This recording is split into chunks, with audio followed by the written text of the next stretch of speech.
You're listening to Catholic Sprouts, the daily podcast for Catholic kids that strives to plant seeds of faith.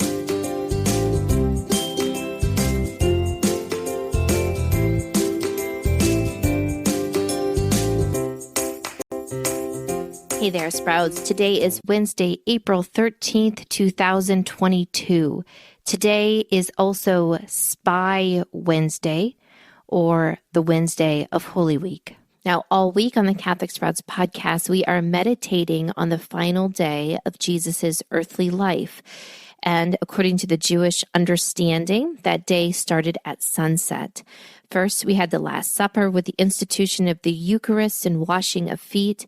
Yesterday, we talked about the agony in the garden, the betrayal of Jesus by his closest followers, his arrest in the garden, and his trial before the high priest. So that all happened in the middle of the night. Today's events, which are the trials before Pilate and Herod, these happened in the early morning.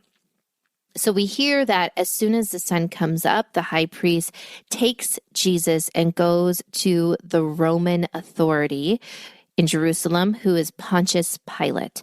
Now, first, why did the Jews take him to the Romans? Well, remember, Rome controlled Jerusalem. Rome was an empire. They were going out all around the world, conquering places and controlling them. And Jerusalem had been conquered. So the Romans were in charge. Also, the Jews didn't have the authority to put someone to death. If they wanted to kill someone, they needed to involve the Romans. Also, the Romans, they weren't concerned about Jewish law. The high priest had condemned Jesus because he claimed to be the Messiah, and they said that was blasphemy and someone needed to be put to death for that sin. But this meant nothing to the Romans. They didn't care about the Jewish religion. So in order for the Romans to be convinced that Jesus needed to be put to death, they needed to make him into a political threat. The only thing that the Romans cared about was their power, and they were more than happy to kill anyone that was a threat in any way to their power. Now, we are going to see in this trial that Pontius Pilate 3 different times tries to free Jesus, tries to save his life. Now, maybe you've taken that for granted, but that's crazy. Pontius Pilate, he's a historical character that we can read about in places other than the Bible. He killed many people. He didn't need a reason to kill someone. If someone stood in his way, he just killed them. He didn't care. He certainly didn't care about the Jews. So it's clear in the Bible passages that he sees something startling, something amazing in Jesus in all this time that he spends talking to him. So, of course, the Jews bring him to Pilate. Pilate talks to him. He brings him into the Praetorium, which is this building that the Romans are in. The Jews won't come in because if they come in and are associated with Roman objects in a Roman building, they see themselves in as ritually impure, and they won't be able to celebrate the Sabbath. So Jesus goes in alone. And for the most part, he is silent before Pilate. He has accepted obediently what will happen. But Pilate is trying to get him to defend himself. Now, Pilate clearly, although he sees something in Jesus, he's lost. At one point, Pilate asks Jesus, "What is truth?" Now, this means basically there is no truth. And he is saying this to Jesus Christ, who tells us that he is the way, the truth, and the life. So even though he is talking to Jesus, Jesus is right before him. Pilate is blinded to who he is. Eventually, Pilate says, well, this isn't my authority. Herod is really more in charge of the Jews than I am. So he sends him to Herod. Now, Herod is also a very lost, very sinful king.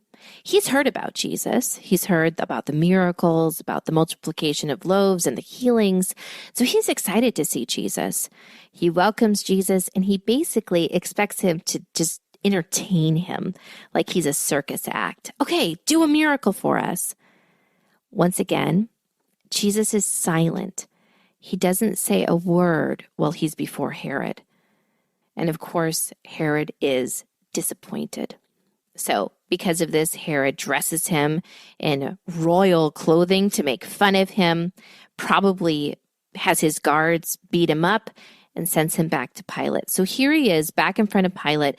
The high priests are insisting that he needs to be crucified. So Pilate has Jesus scourged. Now, this is an important thing to stop and think about. Scourging from the Romans was horrible. They used whips that had little bits of metal or rocks attached to it. There were many people that were scourged so badly that they died. And Pilate wanted to scourge Jesus in a really serious way so that maybe this would satisfy the high priest and the Jews. Look, he's terribly hurt. Is this enough for you? So Jesus comes back terribly scourged, probably near death. But the high priests still demand that they want him crucified. So then as a final idea to free Jesus, Pilate remembers that there is a tradition that at Passover, he frees one of the Jewish criminals. He frees them and sends them out into the Jewish people. So he brings out the worst criminal that they have, Barabbas. We hear he's a leader of a rebellion, that he's a murderer. He probably was very hated by the Jews. And then he thought, well, clearly when they see this terrible person, Barabbas, standing next to Jesus, who is innocent, they'll want to free Jesus. But the high priest had stirred up the crowd so much that they begged for this horrible criminal, Barabbas, to be freed and for Jesus to be crucified. Now, at this point, Pilate has no other option. He knows that if the Jews rebel, if there is trouble in Jerusalem, that he will lose his own position, that the emperor in Rome will get rid of him. So he's scared. So he does the only thing that he can do. He says, I wash my hands of this, and yet he still orders that Christ be crucified.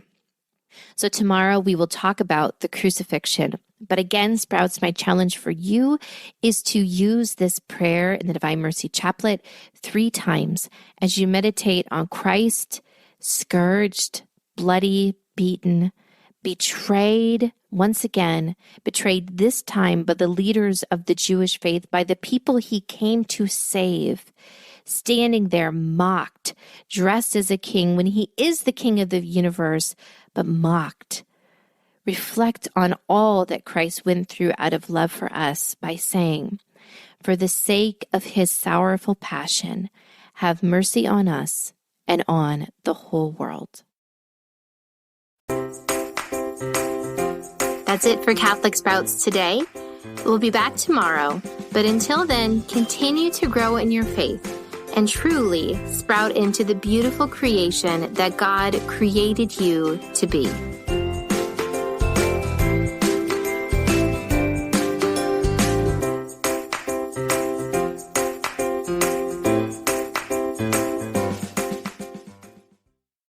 This show is a production of the Spoke Street Media Podcast Network. For more great podcasts, visit spokestreet.com.